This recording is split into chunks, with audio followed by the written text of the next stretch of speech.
जानेंगे looping statements in VBA। तो आइए चलिए देखते हैं।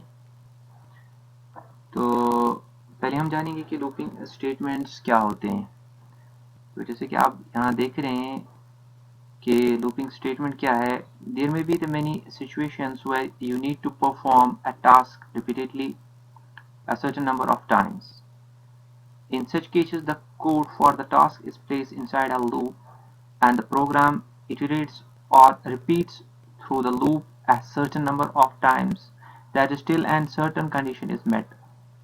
तो लूप्स हमें तब जरूरत पड़ती है जब हमें क्या करना था, कोई काम जो है रिपीटेडली करना है, आपने कोई नंबर सीरीज जनरेट करनी है। तो मैन्युअली अगर आप जाएंगे, अगर आपने जैसे कि नंबर सीरीज 1 to 10 है तो आपको हर बार हर एक नंबर को लिखना पड़ेगा, ठीक है। तो अगर आपको वही काम अगर हम क्या करेंगे, लूप में डाल देंगे तो हमें एक स्टेटमेंट लिखना है, हम लूप में डाल देंगे तो वो खुद ब खुद वो काम हो जाएगा। बजाय हम 10 बार एक स्टेटमेंट लिखे तो हमें क्या करना है, एक स्टेटमेंट लूप में डालना है। तो इसीलिए जो है लूप्स का इस्तेमाल होता है। तो कोई भी जो केस होता है जो हमें रिपीटेडली करना हो, ठीक है, तो उसको हम क्या कर देते हैं, इनसाइड द लूप्स डाल देते हैं और प्रोग्राम जो है वो रिपीट होता रहता है तब तक जब तक कि कंडीशन जो है फॉल्स ना हो जाए। तो ठीक है, जो भी हमें रिक्वायरमेंट है वो मेट ना हो जाए तब तक जो है लूप कंटिन्यूसली जो है एग्जीक्यूट होता रहता है।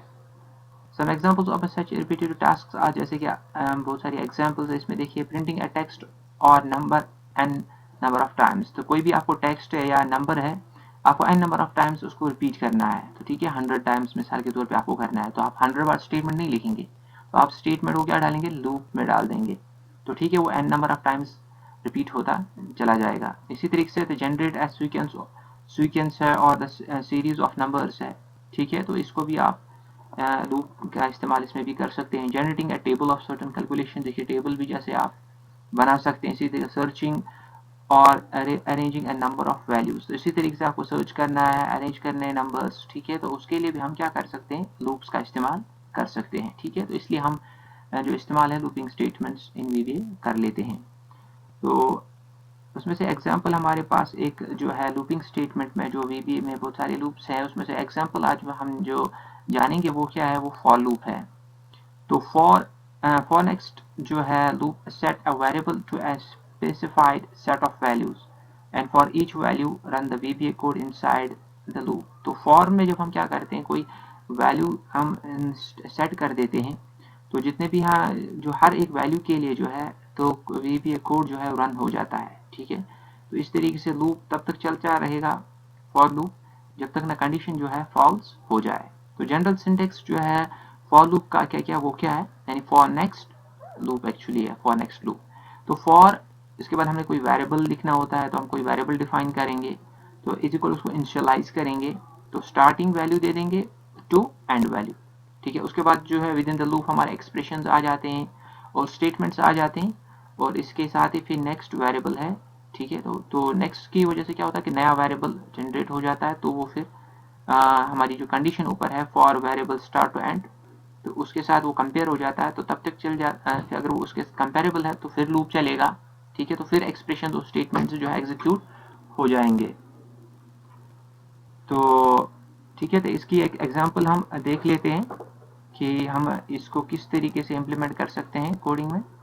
तो जैसे कि आप देख रहे हैं यहाँ पर मैंने एक सब रूटीन बनाया हुआ है फॉर लूप का, ठीक है। तो इसमें क्या है, इसमें मैंने 3 वेरिएबल्स लिए हैं। तो 3 वेरिएबल्स जो लिए हैं, एक क्या है, एक तो पहले dim n है, एक num है, और मल्टीप्लिकेशन का मल्ट लिया है एज इंटीजर। तो 3 वेरिएबल्स जो है मैंने इंटीजर्स लिए। तो इस तरीके से मल्टीपल वेरिएबल्स अगर आपका उनका एक ही डाटा टाइप है तो इस तरीके से मल्टीपल वेरिएबल्स को ले सकते हैं, ठीक है। तो अभी जो तीनों वेरिएबल्स उनका डाटा टाइप मैंने इंटीजर रखा है। तो इसी तरीके से जो है यहाँ पे डिम रेंज एज इंटीजर, जैसे इसको वैसे लेने की ज़रूरत नहीं है, आप इसको डिलीट भी कर सकते हैं, ये इसको लेने की ज़रूरत नहीं हमारे प्रोग्राम में। तो ठीक है, इसी तरफ तो मैंने क्या किया है, नम इज इक्वल, तो नम जो मैं वैल्यू चला जाएगा, ठीक है। तो नम जो वैल्यू चला जाएगा वो क्या इनपुट बॉक्स के थ्रू मैंने दिया है, ठीक है। आप इनिशियलाइज भी कर सकते हैं, ठीक है। तो यहाँ पर अभी क्या है, तो जब हम तो इनपुट बॉक्स के थ्रू जो है तो एक डायनेमिक फीचर आ जाता है, ठीक है। तो आप हर बार वैल्यू जो चेंज कर सकते हैं। वरना अगर आपने इनिशियलाइज पहले ही किया तो जो नंबर आपने दिया है तो वो उसी का ही कैलकुलेशन जो है मल्टीप्लिकेशन उसी का आता चला जाएगा। तो नम को मैंने क्या लिया, num is equal n number, इसमें जो असाइन वैल्यू हो जाएगा वो किसके थ्रू हो जाएगा, इनपुट बॉक्स के थ्रू हो जाएगा।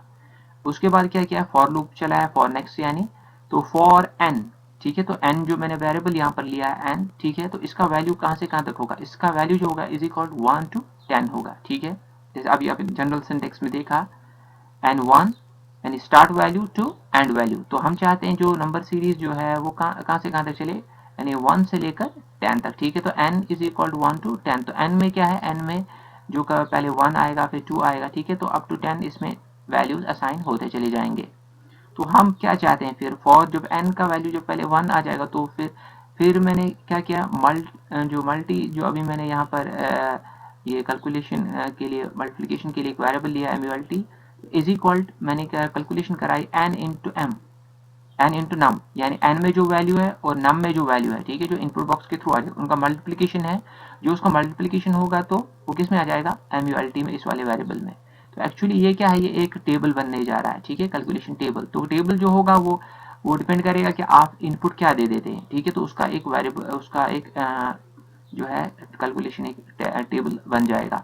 तो फिर मैंने इसी को जो है डिस्प्ले करा दिया है, ठीक है, इसमें कुछ मैंने फॉर्मेटिंग की है। तो हम किस तरीके से एक जैसे टेबल होता है, ठीक है, उसका एक फॉर्मेटिंग होती है। तो अभी आप जैसे रन करेंगे प्रोग्राम, आप देखोगे कि इसका एक फॉर्मेट जैसा टेबल होता है, उसी फॉर्मेट में हमने इसको डिस्प्ले कराया। तो डिस्प्ले किस तरीके का, मैसेज बॉक्स के थ्रू, मैसेज बॉक्स नाम, तो पहले क्या आ जाएगा, नंबर जो आपने यहाँ से जो आपने यूजर डिफाइंड जो नंबर होगा।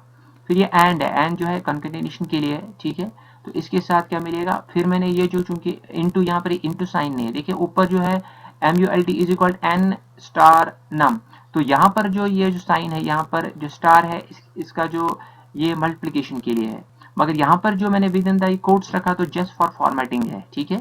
तो यहाँ पर जो एक काम करेगा वो यहाँ पर काम नहीं करेगा, क्योंकि यहाँ पर ये मल्टीप्लिकेशन ही जस्ट फॉर है, एक सिंबल है। तो फिर ये फॉर्मेटिंग के लिए एक टेबल का जो फॉर्मेट होता है, ठीक है, तो उसके लिए यहाँ पर मगर जो ये n into star into m, तो यहाँ पर मल्टीप्लिकेशन साइन है, ठीक है, तो यहाँ पर जस्ट फॉर फॉर्मेटिंग है। तो एंड नाम, उसके बाद फिर मैं एंड n लिखा है, एंड फिर इज इक्वल लिखा है, तो जैसे अभी 2 का टेबल है 2 इंटू 1, ठीक है, तो 1 जो आएगा पहले कहाँ से, n से, n 1 इंटू 10, तो 1 आ जाएगा is equal to 2 into 1 is equal 2, तो यहाँ पर मल्टीप्लिकेशन में जो इनका मल्टीप्लिकेशन होगा वो यहाँ पर मल्टीप्लाई में इस वाले वेरिएबल में आ जाएगा, ठीक है। तो नेक्स्ट n, तो n जो है वो इंक्रीमेंट होती चली जाएगी। तो ठीक, नेक्स्ट n से क्या होता है कि n में जो वैल्यू है वो इंक्रीमेंट होता चला जाएगा, ठीक है, तो वो पास ऑन होता चला जाएगा जब तक न जो एंड हो जाए 10 तक आ जाए, ठीक है। तो होप है कि आपने समझा होगा कि प्रोग्राम किस तरीके से एग्जीक्यूट करता है, ठीक है। तो अब हम इसको रन करते हैं, तो इसको हम रन कर लेते हैं। तो ठीक है, देखिए आप, तो यहाँ पर क्या आ गया, इनपुट बॉक्स जो डायलॉग बॉक्स आ गया है, तो एंटर द वैल्यू, जैसे मिसाल के तौर पे मैं चाहता हूँ कि यहाँ पर जो 3 का टेबल लेट इट बी, ठीक है, तो मैंने यहाँ पर 3 जो किया वो एंटर किया है, तो मैं ओके करता हूँ। तो यहाँ पर देखिए 3 इंटू 1 इज इक्वल टू 3, ठीक है, तो जैसे आप जानते हैं ये टेबल्स का जो फॉर्मेट है बिल्कुल वैसे ही। तो वो जो अभी मैंने मैसेज बॉक्स के थ्रू फॉर्मेट बना दिया, तो देखिए तो नम पहले 3 है जो हमने यहाँ से अभी दिया, इंटू 1, तो क्योंकि n जो है n है 1 to 10, तो पहले क्या वैल्यू, पहला जो वैल्यू है वो क्या वैल्यू है 1 है, ठीक है, इज इक्वल, तो n इंटू नम जो हो गया मल्टीप्लाई में चला गया, तो मल्टीप्लिकेशन यहाँ पर है, तो इज इक्वल जो फॉर्मेट के लिए था, ठीक है, तो ये आता चला जाएगा। तो मैं ओके करता हूँ, 3 इंटू 1 3, 3 इंटू 2 6, 3 इंटू 3 9, 3 इंटू 4 12, तो इसी तरह आप देखिए 15 18 21 24 27 तो 30, ठीक है, तो 30 तक हमारा जो ये टेबल है 10 तक आ गया है। तो आप देखिए इसके बाद में ओके करता हूँ तो ये ठीक है, तो इस तरह की अब जो फॉल्स हो गया क्योंकि 11 आ जाएगा, मगर यहाँ पर जो कंडीशन है वो क्या 1 to 10 है, तो लास्ट वाली कंडीशन जब 11 अब ठीक है, तो इंक्रीमेंट जब एन नेक्स्ट आ जाए इंक्रीमेंट हो जाएगा, तो अब 11 आ जाएगा, तो कंडीशन फॉल्स हो जाएगी, तो जो हमारा प्रोग्राम है वो लूप से बाहर आ जाएगा। तो इसीलिए जब मैंने ओके कर दिया 30 के बाद, तो देखिए आप अपने प्रोग्राम पे आ गए, ठीक है। तो इस तरीके से जो है फॉर लूप जो है वो काम करता है।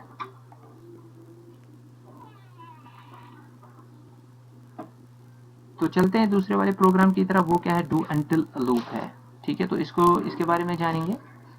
तो in this loop the value of the variable is tested before going into the loop, तो ठीक है, जो भी हमने वेरिएबल का जो वैल्यू दिया है वो पहले टेस्ट हो जाता है, ठीक है, इससे पहले कि वो लूप में चला जाए। If the condition variable is equal to value, तो जो वैल्यू दिया गया है तो अगर वो मेट होती है, is not met right at the beginning, अगर पहले वो नहीं हो जाती है तो कंडीशन फॉल्स ही हो गई itself, the code inside the loop is not executed at all. तो पहले ही क्या होता है, पहले टेस्ट हो जाता है डू, यानी आपको पहले ही वेरिएबल जो दिया गया, वैल्यू जो दिया गया, अगर वो मेट होता है, ठीक है, कंडीशन ट्रू हो जाती है, तो अगर ट्रू हो जाएगी तो लूप एग्जीक्यूट हो जाएगा, अगर पहले ही फॉल्स होगी तो जो है लूप एग्जीक्यूट नहीं हो जाएगा।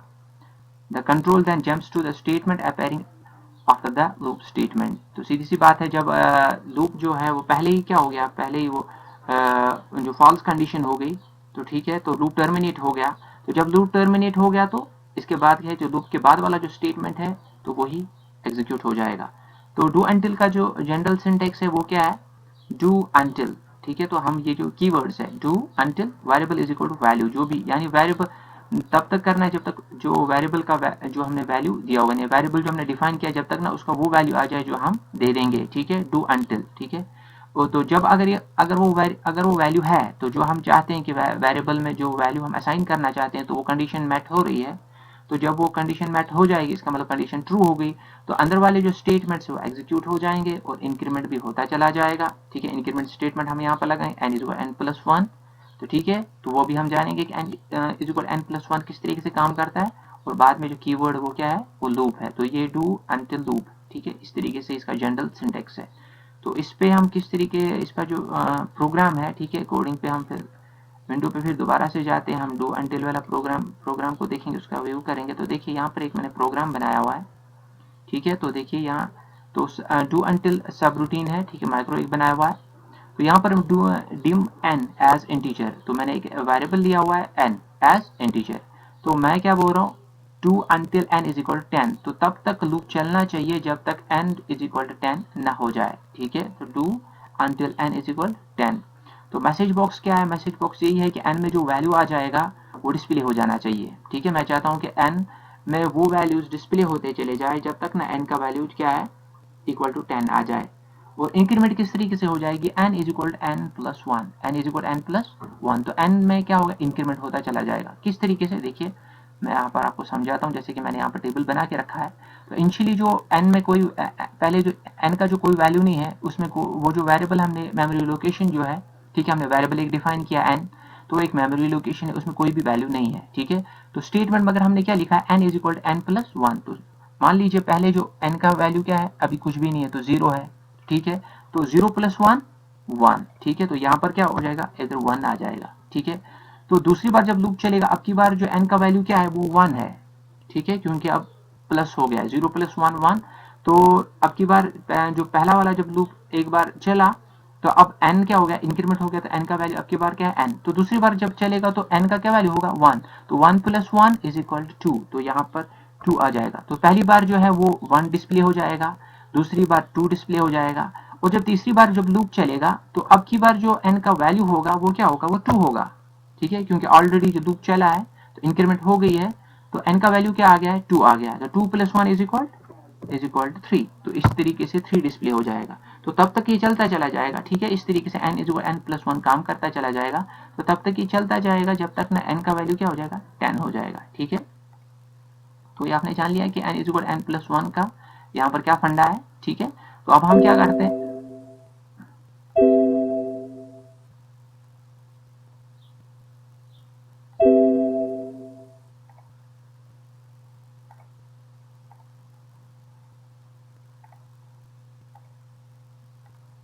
तो हम इसे क्या करते हैं, अब इस प्रोग्राम को हम रन कर लेते हैं, ठीक है।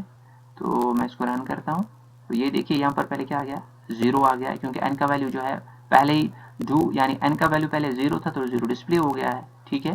तो अब मैं ओके करता हूँ, देखिए 0+1 1, तो 1 प्लस फिर 1 2, 2+1 इज इक्वल 3, 3+1 इज इक्वल 4। तो देखिए यहाँ पर इस तरीके से चलता चला जाएगा जब तक आप करेंगे। तो इस तरीके से जब जो तो वो वैल्यू आ जाएगा जो नहीं आना चाहिए, यानी 10 से अप हो जाएगा, n इज इक्वल 10, तो 11 हो जाएगा, तो लूप जो है वो टर्मिनेट हो जाएगा और लूप से बाहर जो है जो हमारा प्रोग्राम है लूप से बाहर आ जाएगा, ठीक है। तो इस तरीके से जो है डू एंटिल काम करता है। तो व्यूअर्स आपने जाना कि जो फॉर लूप है किस तरीके से काम करता है, डू अनटिल लूप है वो किस तरीके से काम करता है। तो आज के लिए इतना ही। हमारी जो चैनल है गेट नॉलेज ऑनलाइन, इसको आप सब्सक्राइब कीजिए, बेल आइकॉन क्लिक कीजिए ताकि आने वाली वीडियोज़ की नोटिफिकेशन आपको मिलती रहे। और अगर आज का वीडियो आपको पसंद आया हो तो इसको शेयर कीजिए और लाइक कीजिए। Thanks for watching.